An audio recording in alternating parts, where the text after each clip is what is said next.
আসসালামু আলাইকুম, welcome to my channel.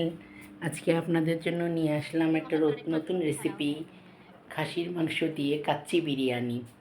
প্রথমে মাংসগুলো সুন্দর করে ধুয়ে নিলাম, তারপরে তেজপাতা, সাদা এলাচ, দারচিনি, গুঁড়া মশলা, মরিচের গুঁড়া, ধনিয়ার গুঁড়া, তারপরে রসুন পেস্ট, আদা পেস্ট, জিরা পেস্ট দিলাম।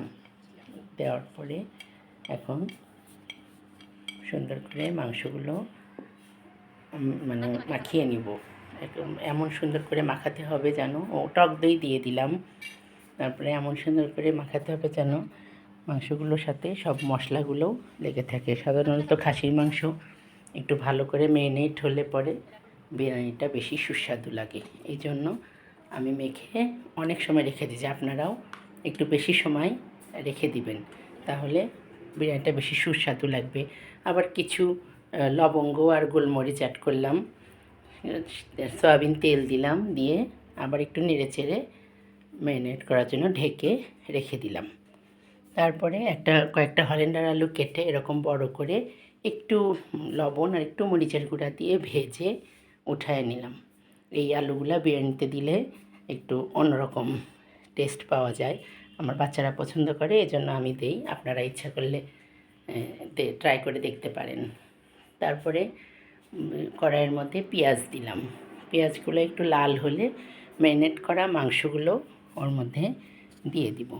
দিয়ে সুন্দর করে কষিয়ে কষিয়ে কষিয়ে মাংসগুলো সিদ্ধ করে কষানো হয়ে গেলে ঢেকে রেখে নেড়ে চেড়ে সুন্দর করে ঢেকে রাখার পরে পোলাওয়ের জন্য পাতিল উঠায় দিলাম। তারপরে তার মধ্যে পেঁয়াজ বেরেস্তা ভাজতে থাকলাম। পেঁয়াজ বেরেস্তাগুলো একটু লাল হলে তারপরে তুলে রেখে ওর মধ্যে চাউলটা দিয়ে দিলাম। সব সময় পোলাও রান্না করার সময় ওই সয়াবিন তেলের মধ্যে বেরেস্তা ভাজার পরে পোলাওয়ের চালটা দিবেন, তাহলে পোলাওটার একটু স্মেল অন্যরকম সুন্দর হয়। এই জন্য আমি এটা করে থাকি। আপনারাও করবেন, আশা করি ভালো লাগবে। তারপরে চালটা নেড়ে চেড়ে পরিমাণ মতো ফুটানো গরম পানি চালের মধ্যে দিয়ে দিব। পানি দেওয়ার পরে নেড়ে চেড়ে ওর মধ্যে লবণ দিতে হবে, লবণ দিব, একটু আস্ত কাঁচামরিচ দিব, একটু আদা রসুন বাটা দিব, যাতে চালটা একটু মজা হয়।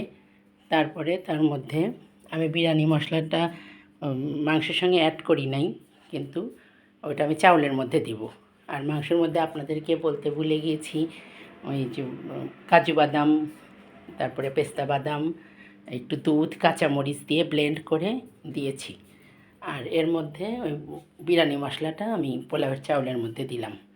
দিয়ে চালগুলো সুন্দর করে নাড়াচাড়া করে ঢাকনা দিয়ে ঢেকে দিব। ঢাকনা দিয়ে ঢেকে দিব। চুলার আঁচটা হাই হিটে রাখবো, যাতে চালগুলো ফুটে যায়। একটু দুধ দিয়ে দিলাম, তারপরে কষানো মাংসগুলো চাউলের মধ্যে দিয়ে মিশিয়ে নিলাম। খুব সুন্দর করে এপিট ওপিট দিয়ে মিশিয়ে নিলাম, যাতে চাউল আর মাংস একসাথে মিশিয়ে যায়, বিরিয়ানিটা সুন্দর হয়। তারপরে দমে একটু বেরেস্তা ছিটে দিয়ে দমে দিয়ে দেব। বাস, আমার বিরিয়ানি হয়ে গেল। এখন পরিবেশন করলাম। আপনাদের ভালো লাগলে ভিডিওটি দেখবেন, লাইক কমেন্ট করবেন, শেয়ার করবেন, আমার পাশে থাকবেন। সবাই ভালো থাকবেন। নেক্সট ভিডিওতে আবার দেখা হবে ইনশাল্লাহ। আল্লাহ হাফেজ।